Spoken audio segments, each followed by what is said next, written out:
se va a, pues va a ser consecuencia en una combinación de que puede haber una disminución del umbral del dolor. Entonces, pues los pacientes pues, no van a sentir como tal dolor. Esto más las presiones elevadas del pie y un estrés repetitivo como lo causa el caminar puede conducir a la formación de callos y esto pues a ulceraciones en las áreas de alta presión como son los metatarsianos y pues debemos de tener un buen manejo de si se llega a infectar de estas infecciones mediante administración de antibióticos apropiados o un desbridamiento. Primero puede ser bilateral y simétrica y va a haber después una disminución en las percepciones de vibración y temperatura y como pues ya les mencioné, esto va a llevar a una disminución finalmente del umbral del dolor. El tiempo de duración más o menos de las lesiones que se presentan en el pie diabético van a ser de 8 a 10 semanas. La neuropatía diabética dolorosa, esta va a ser una gran hipersensibilidad al tacto ligero. El dolor va a ser de tipo ardoroso y muy intenso. Lo pueden presentar por las noches y puede volverse tanto física como emocionalmente incapacitantes. Y en este caso en particular se les recomienda a los pacientes la administración de amitriptilina de 25 a 75 miligramos al acostarse para el tratamiento de este dolor. Y pues los pacientes refieren pues bastante mejoría porque pues si el dolor es nocturno pues no los va a dejar descansar adecuadamente, entonces pues va a volver más complicadas sus actividades cotidianas. La que sigue, Ale, por favor. Bueno, el diagnóstico va a ser principalmente clínico. Debemos hacer un adecuado interrogatorio, preguntarle al paciente pues cómo es el dolor, en dónde se ubica, algunos otros síntomas asociados a este dolor, una buena exploración física, evaluar la fuerza muscular, buscar si hay también, bueno, sí, explorar los reflejos de estiramiento muscular. Y también se pueden realizar algunos estudios de gabinete, como son estudios electrodiagnósticos. Estos sirven para evaluar la velocidad de conducción nerviosa. Y en cuanto al tratamiento, pues principalmente, al igual que en las complicaciones anteriores, pues un buen control metabólico, tratar de mantener lo más estables que se puedan los niveles de glucosa. Y en cuanto al tratamiento farmacológico, la American Academy of Neurology pues tiene diferentes investigaciones respecto al uso de algunos fármacos que han demostrado que han sido útiles para el tratamiento de la neuropatía diabética. En estos encontramos principalmente los analgésicos para tratar el dolor, los anticonvulsivantes. También encontraron evidencia de que son útiles para el tratamiento del dolor. La gabapentina pues va a ser un agonista de GABA. Este va a actuar sobre los canales de calcio. Esto va a producir los efectos anticonvulsivos, pero no saben cómo es específicamente el mecanismo de acción para regular pues la excitabilidad neuronal y ayudar a disminuir el dolor. También tenemos la administración de antidepresivos tricíclicos, como son la venlafaxina de 75 a 225 miligramos al día, la duloxetina y la amitriptilina. Estos van a inhibir principalmente la recaptación de serotonina. Y los opiáceos, estos solo se van a utilizar cuando no haya respuesta a analgésicos y a los antidepresivos tricíclicos, o sea, cuando el dolor ya es un dolor muy grave. Y pues pues sí, que el dolor sea tan grave que pues pueda afectar la calidad de vida de nuestros pacientes en un nivel más avanzado.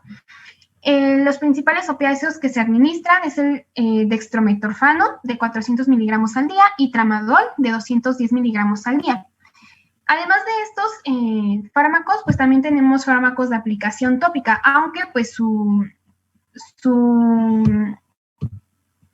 tiempo de anestesia para calmar el dolor, pues es más corto. Se puede aplicar capsaicina de 0.075% 4 veces al día. así como parches de lidocaína. La que sigue, Ale, por favor. Bueno, ahora hablando de la neuropatía visceral, esta va a ser una complicación común y grave de la diabetes, y pese a que es común, a veces pasa pues inadvertida, o sea, no se le presta la debida atención. Y los síntomas pues van a aparecer de acuerdo al órgano o sistema que se vean afectados. Las principales afectaciones cardiovasculares, pues podemos encontrar alteraciones en el flujo sanguíneo, taquicardia, intolerancia al ejercicio, disminución de la frecuencia cardíaca, una hipotensión, isquemia o muerte súbita. En las afectaciones respiratorias, pues una disminución, una hipoxia, una situación de hipoxia o apnea del sueño. En las alteraciones gastrointestinales, una disfunción motora del esófago, gastroparesia diabética, atonía de la vesícula biliar, enteropatía diabética, disfunción anorrectal. En las alteraciones genitourinarias, la más común es la disfunción eréctil, así como también podemos encontrar eyaculación retrógrada.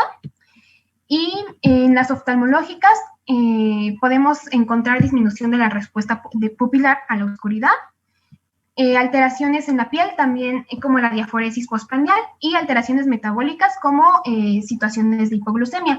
En esto pues el tratamiento no lo puse como tal porque el tratamiento va a ir dirigido a cada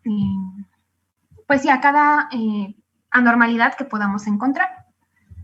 La que sigue, Ale. Bueno, chicos, ahora yo les voy a hablar de la disfunción gastrointestinal y genitourinaria. Apagué la cámara para que no se me trabe el audio. Bueno, en primer punto tenemos complicaciones generales que van a ser anorexia, vómitos, saciedad temprana y mucha distensión abdominal. De esto se van a quejar muy frecuentemente nuestros pacientes. En la parte de gastroparesia vamos a tener que estos pacientes van a tener un vaciado gástrico bastante lento, y esto pues muchas veces lo vamos a poder comprobar a través de una gamografía. Le vamos a poner un marcador a los alimentos y vamos a ver que pues el paso gástrico va a ser pues precisamente como lo digo, muy lento. También va a haber alteración de la movilidad del intestino grueso y también del intestino delgado. Las dos principales van a ser o la constipación o todo lo contrario, la diarrea. La diarrea, el Harrison nos maneja que va a estar asociada al aumento de bacterias, por lo mismo de que pues va a haber una hiperglucemia. Dentro de la neuropatía gastrointestinal tenemos que esta diarrea se va a manifestar principalmente en las noches, va a ser nocturna. Y bueno, dentro de la cistopatía diabética va a haber una incapacidad para vaciar la vejiga, van a tener la sensación de tener la vejiga llena y va a haber una disminución de la frecuencia del vaciado. También va a tener incontinencia urinaria, y esto también se va a asociar mucho a las infecciones de vía urinaria. ¿Por qué? Pues porque el ambiente, como va a estar con hiperglucemia, va a favorecer a que crezcan bacterias, por ejemplo, como la Escherichia coli. Otras alteraciones que maneja también el Harrison es que precisamente con esto que nos comentaba Vale de la neuropatía diabética va a ocasionar que haya un aumento en la disfunción eréctil. La que sigue, por favor. De manera general, todas las enfermedades que les estamos platicando, mis compañeras y yo, van a mejorar atendiendo como la causa per se, es decir, mejorando la glucemia que tenga el paciente. Es decir, tenemos que primero buscar de estabilizarlo para ya entonces tratar las demás complicaciones y así que realmente reviertan, y no nada más que mejoren un ratito y luego por lo mismo de que sigue teniendo la hiperglucemia, pues vuelvan a manifestar las complicaciones. También se recomienda que pues, los pacientes tengan comidas más pequeñas y un poco más frecuentes. El apoyo nutricional pues va a ser fundamental para esto. Y hay también para todo esto dispositivos de estimulación gástrica. Sin embargo, no todos los países de la Unión Europea o de América han aceptado, por así decirlo, este tratamiento. La que sigue, por favor. Bueno, ahora les voy a hablar un poquito acerca de la morbilidad cardiovascular. Hay que tener en cuenta que la hipertensión arterial va a ser la principal responsable de las complicaciones macrovasculares que tenga pues un paciente con diabetes. Las tres principales manifestaciones dentro de la morbilidad cardiovascular, va a ser ahí como se los desgloso: la enfermedad coronaria, el infarto agudo del miocardio y el evento vascular cerebral. En la enfermedad coronaria vamos a tener que van a haber manifestaciones que van a ser en agudo. Aquí pues se va a reducir como tal el flujo de sangre que puede proyectar, por así decirlo, a través de los vasos. Esto va a tener como un efecto más o menos como de aterosclerosis y va inclusive a provocar que haya pues más placas de ateroma, que se creen émbolos, y esto va a su vez a desenglosar o puede terminar en un infarto agudo al miocardio, o por ejemplo, si el émbolo viaja al cerebro, puede terminar en un evento vascular cerebral. Y bueno, esto es como pues muy importante que lo tengamos en cuenta porque pues el Harrison también nos maneja que es la principal causa de muerte y en pacientes diabéticos por morbilidad cardiovascular, y que por ejemplo en hombres aumenta la posibilidad de desarrollar un EBC hasta en 2 veces, y en mujeres 4 veces más es posible que desarrollen un evento vascular cerebral. Y bueno, el tratamiento, ¿qué es lo que tenemos que hacer? Pues evitar que llegue a pasar todo esto. Podemos darle una terapia antiplaquetaria, por ejemplo, con una dosis baja de aspirina, también se le puede dar estatina y pues lo principal, ¿no? Mejorar la hipertensión arterial. También para esto había visto que hay algunas aplicaciones que se pueden ocupar como pues en el teléfono o en la computadora que son para calcular el riesgo coronario de cada paciente. En esta pues te piden varios datos, haz de cuenta, tenemos que poner la edad del paciente, el sexo, datos de laboratorio precisamente como el HDL, el LDL, pues, y las versiones de las cifras de tensión arterial que maneja el paciente, y ya con esto nos maneja cuánto es el riesgo cardiovascular que va a tener el paciente a 10 años, a 5 años, y pues con esto vamos a poder darle un mejor tratamiento. La que sigue, por favor. Bueno, dentro de los factores de riesgo cardiovascular tenemos a las dislipidemias. Esta pues hay que tener igual como mucho cuidado porque inclusive pues el Harrison nos dice que el LDL en la diabetes mellitus es mucho más aterogénica, es decir, pues nos va a provocar muchísimo más riesgo cardiovascular que en un paciente que no tenga esta alteración. ¿Qué es la prioridad en este tratamiento? Pues obviamente tratar la dislipidemia, intentar que baje, por así decirlo, pues el colesterol, entre comillas, malo, para que pueda estar el paciente lo mejor que se pueda. O sea, tienes que disminuir el LDL, pues también los triacilgliceroles, e intentar que suba un poquito más el HDL. ¿Cómo vamos a lograr esto? Bueno, la ADA de este año nos maneja que pues se necesita tener cambios en la dieta y en el estilo de vida. Muchas veces, pues como sabemos, esto va a ser muy difícil porque los pacientes pues son renuentes, ¿no? Los hábitos de vida de alimentación no van a ser tan fácilmente manejables ni cambiables. Tiene que dejar el paciente dejar de fumar porque esto va a incrementar el riesgo de formar placas de ateroma. Tiene que controlar su presión arterial, igual esto con medicamentos. Tiene que intentar perder peso e incrementar la actividad física. Estas últimas dos, pues igual depende mucho del paciente y de cómo sea su estilo de vida. Obviamente, pues si está muy, muy gordito, no lo puedes mandar a un maratón porque pues en lugar de hacerle bien, le va a hacer daño. La que sigue, por favor. Bueno, aquí les voy a platicar un poco acerca de los valores ideales de los lípidos en las personas diabéticas. El Harrison igual nos dice que a partir de los 40 años, las cifras como ideales que tenemos que tener de LDL es tener menos de 100 miligramos por mililitro, de HDL es más de 40 miligramos sobre mililitro, perdón, y de triacilgliceroles tenemos que tener menos de 150 miligramos sobre decilitro para poder tener menos riesgo cardiovascular y evitar estas complicaciones. La que sigue, por favor. Bueno, aquí ya vamos como a enfocar un poquito más a la hipertensión y la diabetes mellitus. Bueno, como les decía, aumenta en una cifra bastante considerable la posibilidad de tener complicaciones, como nos contaba Vale, la nefropatía, la retinopatía. Aquí nada más les puse un dibujito, ya no los explico, ¿vale? Y bueno, aquí igual procurar tener hábitos saludables porque pues se relaciona mucho con émbolos y con aterosclerosis. Y aquí también lo importante es que la cifra que tenemos que manejar para pues tener un buen control, se dice que en un paciente diabético es de 140 a 80 miligramos, se me fue, la tensión arterial tiene que estar de 140 a 80 milímetros de mercurio. La que sigue, por favor. Bueno, aquí dentro de las complicaciones macrovasculares que están pues muy aunadas a esto de hipertensión va a ser el pie diabético. Esto es algo que pues ha sonado mucho, yo creo que todos hemos escuchado por ahí de algún caso. Y esta pues se van a combinar, ¿no? Todo lo que es micro y macrovascular. Es importante mencionar que es la principal causa de amputaciones en Estados Unidos, o sea, la cifra es bastante considerable de los pacientes que pues tienen esta afección. ¿Esto por qué se va a dar? Bueno, va a haber úlceras e infecciones en esas úlceras que muchas veces el paciente ni se da cuenta que las tiene, van progresando, progresando, progresando, hasta que pues realmente ya no hay como forma de dar marcha atrás. Dentro de las alteraciones, pues aquí les puse como lo principal, se los voy a ir platicando, desglosando. Una de las alteraciones que va a tener es la neuropatía sensorial. En esta, pues, ¿qué es lo que pasa? El paciente no está sintiendo, o sea, realmente se puede pegar, puede, no sé, pisar un clavo, cualquier cosa, y no va a saber que está lesionado porque el paciente deja de sentir. Entonces, esto es súper importante porque pues ya al no sentir no lo cuida y al no cuidarlo se puede infectar, da cabida a que se infecte, a que pues pueda pasar como pues más complicaciones porque pues realmente no se está atendiendo su pie. También pues van a tener sinestesia alterada. ¿Esto qué quiere decir? Los pacientes hacen la carga del peso del cuerpo de manera desigual. Es decir, por ejemplo, todos en general, una pierna, por ejemplo, que apoyamos más al subir las escaleras, al caminar o así, nuestra pierna, entre comillas, fuerte.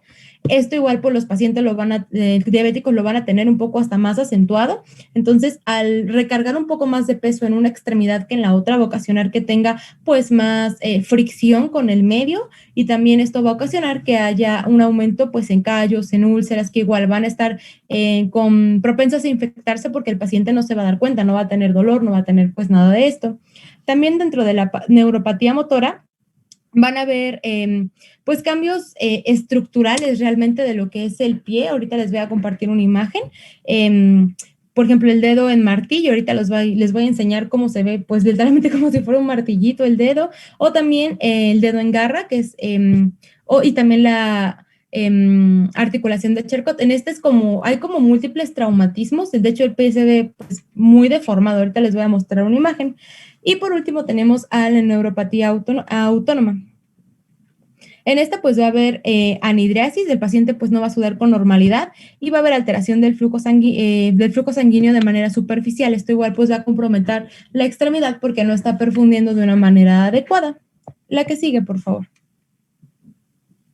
Bueno, aquí es lo que les decía, el dedo en martillo, como pueden ver tiene como esa protuberancia. Esto va a ser pues difícil porque pues imagínense que el paciente con esa protuberancia se ponga un calzado que nosotros decimos normal, por así decirlo, va a friccionar y entonces esto precisamente, esa protuberancia puede hacer que se ulcere o que dañe más al paciente.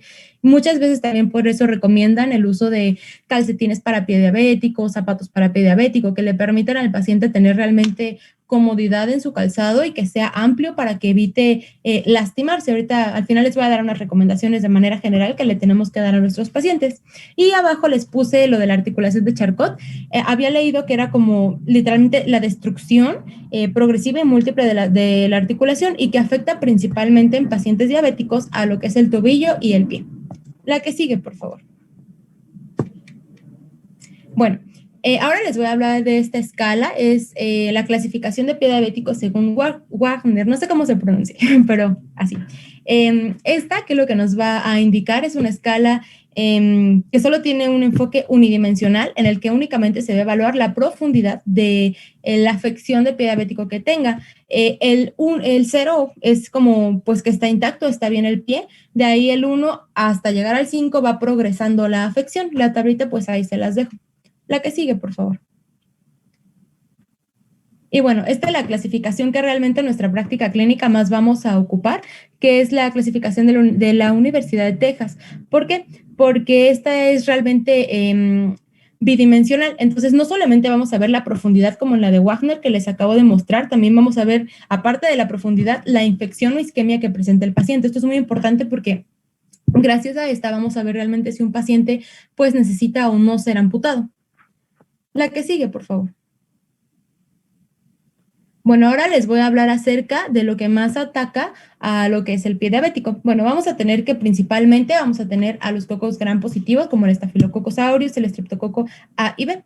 Y bueno, dentro de esto, o sea, ¿por qué ataca más el Staphylococcus aureus? Porque como sabemos, esto realmente pues vive como de manera normal en nuestra piel y al estar con laceraciones continuas o con discontinuidad de la piel en general, pues es mucho más propenso a que entre esta bacteria porque pues es realmente la que está en el medio, la que tiene como más facilidad únicamente pues por cercanía.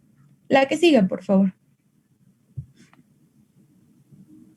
Y bueno, estas son las recomendaciones que le tenemos que dar a nuestros pacientitos que presenten pie diabético. La primera, pues es como les decía, la selección del calzado. Este tiene que ser amplio, tiene que no friccionar el pie. De hecho, pues no sé si alguno de ustedes haya tenido la oportunidad de pisar un zapato de pie diabético o utilizar calcetines de estos. Son súper cómodos, no aprietan nada y están pues no sé, son bastante cómodos.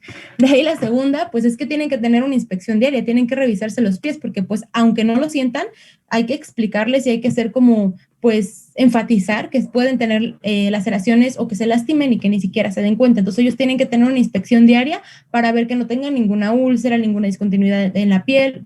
Tienen que tener muy buena higiene también, lavarse pues sus piecitos. Es muy importante decirles que no se automediquen porque pues muchas veces estos pacientes pues se les hace más fácil automedicarse o seguir el consejo de la comadre o así a realmente pues acudir al médico. Entonces pues tenemos que ser muy reiterativos en que tienen que ir al médico. La que sigue, por favor.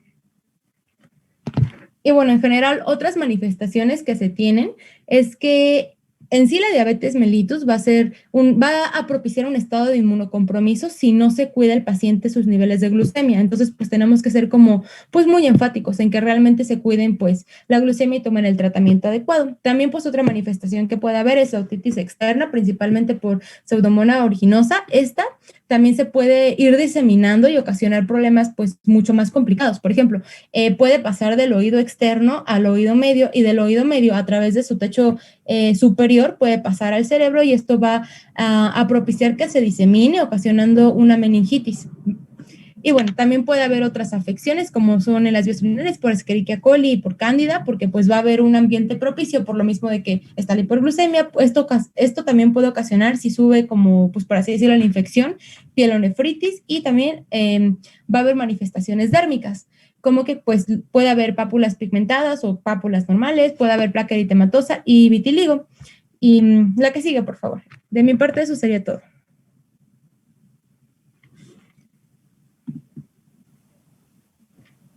¿Terminó, Ale? No. No, era yo, doctora. La pantalla de Ale, ¿verdad?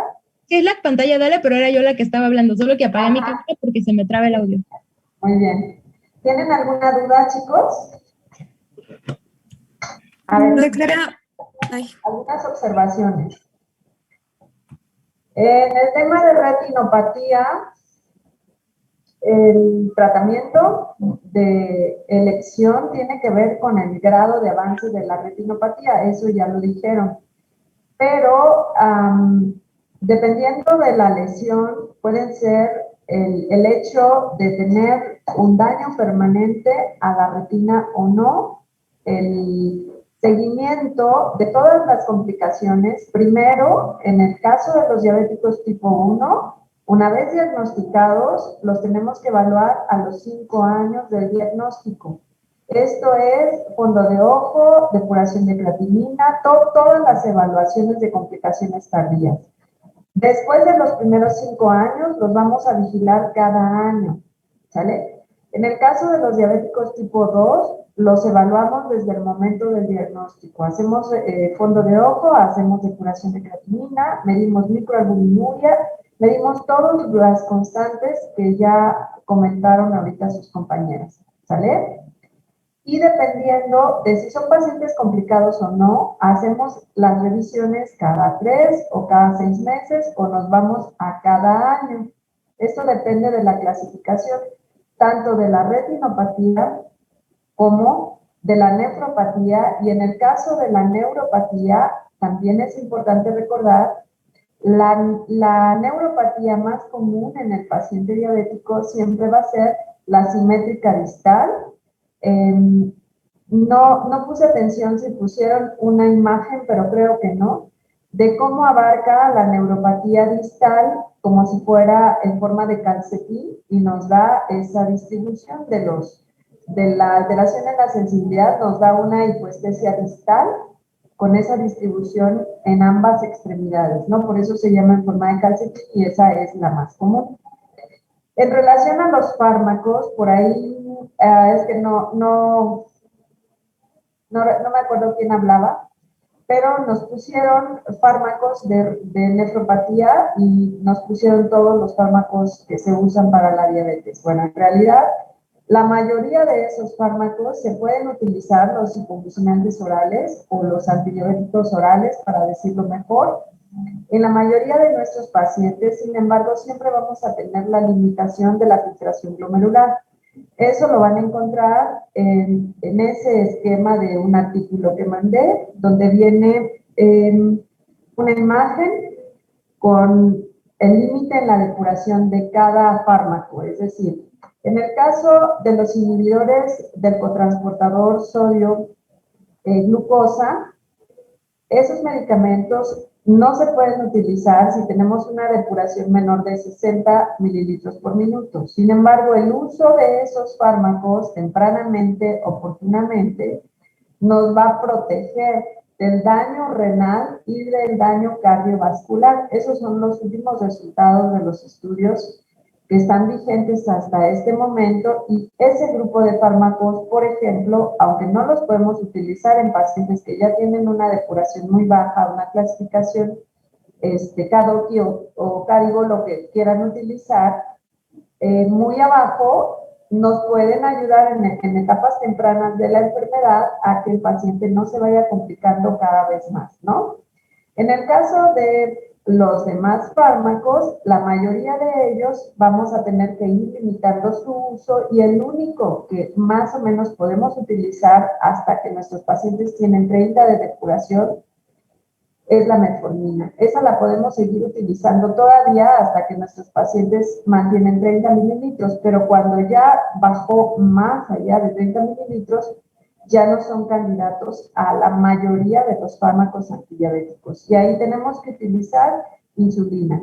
Y en el caso de los que utilizan insulina, también tenemos que ir corrigiendo la dosis dependiendo de la depuración, ya que la potencia farmacológica de la insulina se va a incrementar dependiendo de la depuración del paciente. Mientras más baja la depuración, más larga la vida media del fármaco, y obviamente puede ser mucho problema, nos puede provocar mucha hipoglucemia el hecho de mantener una dosis alta de insulina. Entonces tenemos que ir ajustando, ¿sale?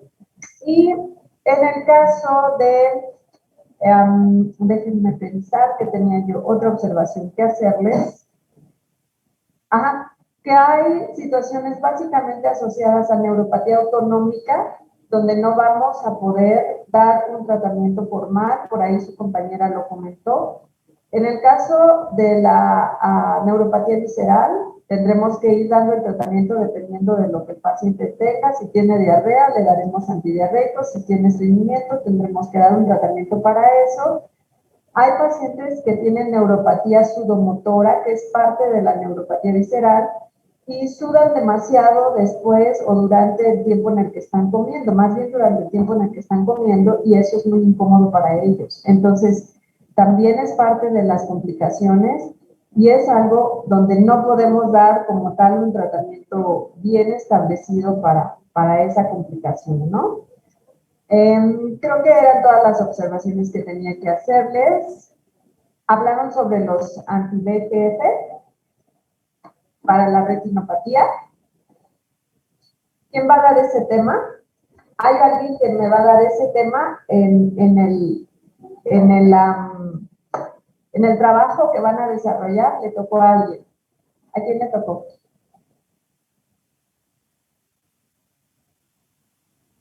¿No está? ¿O no se acuerda?